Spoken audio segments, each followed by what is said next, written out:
और वहीं आपको बता दें कि गुरुवार को दिन भर झारखंड तपता रहा। अधिकांश जिलों की अगर हम बात करें तो पारा 42 डिग्री के पार देखने को मिला। गर्मी से राहत के लिए तरसते रहे जीव जंतु। अस्पतालों में एसी और कूलर फेल हो गए और जो मरीज है वो बेहाल होते हुए नजर आए। हीट स्ट्रोक से झारखंड में 5 लोगों की मौत हो चुकी है और पूरे झारखंड में अभी तक आपको बता दें कि 23 लोगों की फिलहाल मौत हो चुकी है। तो कहीं ना कहीं गर्मी से जो लोगों का है वो जीना मुहाल हो चुका है। लोग अब ये सवाल कर रहे हैं और लोगों के मन में ये सवाल है कि आखिरकार गर्मी से कब राहत मिलेगी।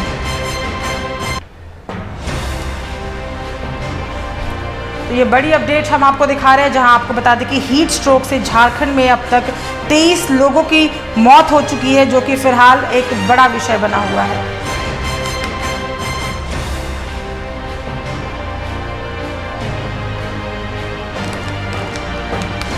और इसी पे अधिक जानकारी के साथ हमारे स्टेट हेड राकेश जी हमारे साथ बातचीत करने के लिए जुड़ चुके हैं। राकेश जी, जो तापमान है वो बढ़ते ही जा रहा है। कई जिलों में हमने देखा कि 40 डिग्री के पार जो है वो सेल्सियस पहुंच चुका है। दिल्ली में तो हमने देखा कि 50 के भी ऊपर डिग्री पहुंच चुकी है। और झारखंड की अगर हम बात करें तो 23 से ज़्यादा जो लोग हैं उनकी मौत हो चुकी है। ये कहीं ना कहीं चिंता का विषय बनते जा रहा है। क्या कुछ जानकारी फिलहाल आपके पास है? देखिए साक्षी, निश्चित तौर पे देखा जा सकता है कि जिस तरीके से पूरे देश में पारा बढ़ता जा रहा है और जिस तरीके से राज्य की बातचीत की जाए तो कहीं ना कहीं राज्य में भी काफी तेजी से पारा बढ़ा है। 47 डिग्री तक पलामू के इलाके में पारा पहुंच चुका है। लगभग 47.4% की बात कही जा रही है, सेल्सियस की बात कही जा रही है।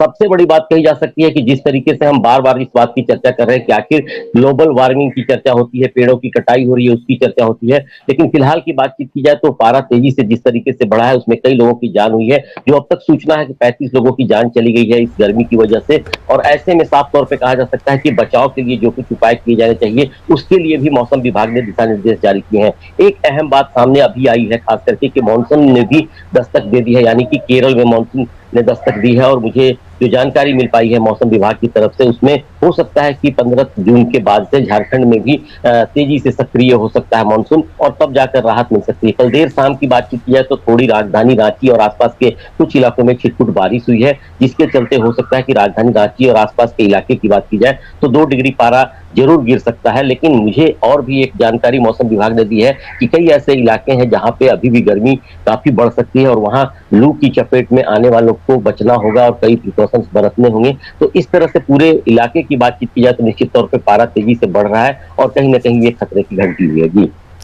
जी राकेश जी, जैसे कि आपने बताया कि दो डिग्री जो पारा है वो गिर सकता है और कई जिलों में हमने देखा कि जो बारिश है उससे थोड़ी राहत मिली, लेकिन जो उमस है वो भी बढ़ता हुआ नजर आया। और देखिए, इस विषय पे चर्चा करना बहुत जरूरी इसलिए हो जाता है क्योंकि साल भर हम ऐसे मुद्दों पे चर्चा नहीं करते। एनवायरमेंट की बात करें उस पर कोई चर्चा नहीं करता है, क्योंकि जब 23 लोगों की मौत अगर गर्मी पड़ने से हो जाती तो फिर ये एक चिंता का विषय। हमने बिहार में वो तस्वीरें देखी, बिहार से कई जगहों से ऐसी तस्वीरें आई जहाँ 20 छात्रा एक साथ बीमार हो गई। झारखंड में कई जगहों से ऐसी तस्वीरें सामने आई जहां रेल कर्मी काम करते हुए मर गए।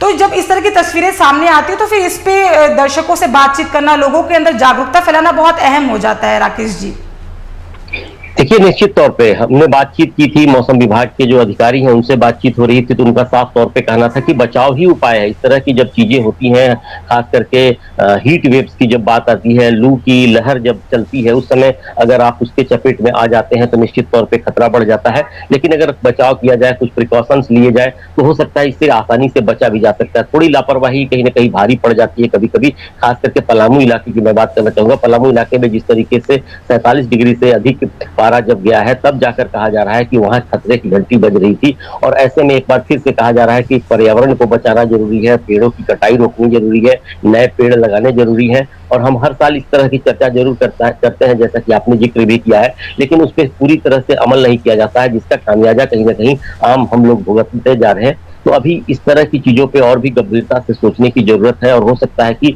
मौसम विभाग के साथ साथ जो वन एवं पर्यावरण विभाग है, बाकी विभाग है, वो कहीं ना कहीं आगे बढ़ चढ़कर जरूर इस बारे में बातचीत करेंगे। लगातार बातचीत होती है लेकिन इस पर असली जामा कब पहनाया जाएगा इसको देखना होगा। और अभी की बातचीत की जाए तो सबसे बड़ी बात कही जा सकती है कि बचाव करना जरूरी है। अभी भी कहा जा सकता है उमस है, गर्मी है और हो सकता है कि कुछ जगहों पर गर्म हवाएं भी चलेगी। जी राकेश जी, देखिए मौसम ने तो अपनी करवट बदल ही ली है। एक आखिरी सवाल आपसे लेना चाहूंगी कि कल 1 जून को 3 जगह पे मतदान होना है। पहले हमने देखा कि गर्मी की वजह से कई जगहों पे जो मतदान है वो कम प्रतिशत देखने को मिला। धनबाद, रांची जैसे शहर की हम बात करें, राजधानी रांची में इस बार काफी कम वोटिंग परसेंटेज देखने को मिला। और जब लोगों से बातचीत की गई तो लोगों ने ये कहा कि गर्मी जो थी वो बहुत ज्यादा पड़ी थी, तो जिला प्रशासन के लिए भी कहीं ना कहीं एक चिंता का ये विषय बना हुआ था। तो मौसम ने तो अपनी करवट ले ली है, तो क्या लगता है राजनीति में भी ये जो करवट है वो देखने को मिलेगी? क्योंकि कल अगर हम बात करें तो दुमका सबसे हॉट सीट है, गोड्डा की भी अगर हम बात करें तो वहां पे भी कहीं ना कहीं जो लड़ाई है वो देखने को मिलेगी, और राजमहल सीट में भी त्रिकोणीय लड़ाई है। तो क्या लगता है आपको कल जो कुछ तस्वीरें क्या निकलकर सामने आ सकती हैं, राकेश जी? देखिए साक्षी, निश्चित तौर पे कहा जा सकता है 3 सीटें हैं राज्य की जो अंतिम चरण में चुनाव के दौरान आएंगी, मतदान होना है, तो इसकी तैयारी तो पूरी कर ली गई है। और मुझे जो बातचीत हो रही थी कुछ अधिकारियों से खास करके, उनका साफ तौर पे कहना था कि अगर पहले पहर में अगर मतदान अच्छी तरह से हो जाए तो शायद ही गर्मी से थोड़ी राहत भी मिलेगी, और सुबह के वक्त में अगर लोग अपने वोट का इस्तेमाल कर ले तो परसेंटेज भी बढ़ेगा। लेकिन गर्मी तो फिलहाल है ही, लेकिन मुझे लगता है कि लोग संथाल परगना में भी जागरूक हैं, लोग चाहेंगे कि ज्यादा से ज्यादा मतदान करें। और गर्मी को कहीं ना कहीं जब फैक्टर बनेगा तो पहले पहर या फिर दूसरे पहर में थोड़े 3 बजे के बाद कुछ लोग जमा होते हैं, अक्सर इस तरह के ट्रेंड देखने को मिलते हैं, तो वो देखने को मिल सकता है। लेकिन कहीं ना कहीं अभी की बातचीत की जाए तो गर्मी की वजह से थोड़ी परेशानी जरूर बढ़ी थी पिछले दिनों चुनाव को लेकर के, लेकिन हो सकता है कि संथाल में कुछ चीजें और बढ़कर आगे आएंगी और बेहतर प्रतिशत में मतदान देने के लिए लोग सामने आएंगे। जी, तमाम जानकारी के लिए बहुत बहुत धन्यवाद राकेश जी। हम आपसे अपडेट लेते रहेंगे, आप खबरों पे बने रहिएगा। तो देखिए आपको बता दें कि अधिकांश जिलों में पारा जो है वो 42 डिग्री के पार हो चुका है। कल 3 सीटों पे चुनाव है, जिसको लेकर जिला प्रशासन अभी से एक्टिव मोड में नजर आ रहा है। आपको बता दें कि गर्मी से राहत के लिए लोग अब दुआ कर रहे हैं कि जल्द से जो बारिश है उससे थोड़ी बहुत राहत मिली है, लेकिन फिर भी आपको बता दें कि कई जगहों पर AC और कूलर जो है वो फेल होते हुए नजर आए हैं। आगे खबरों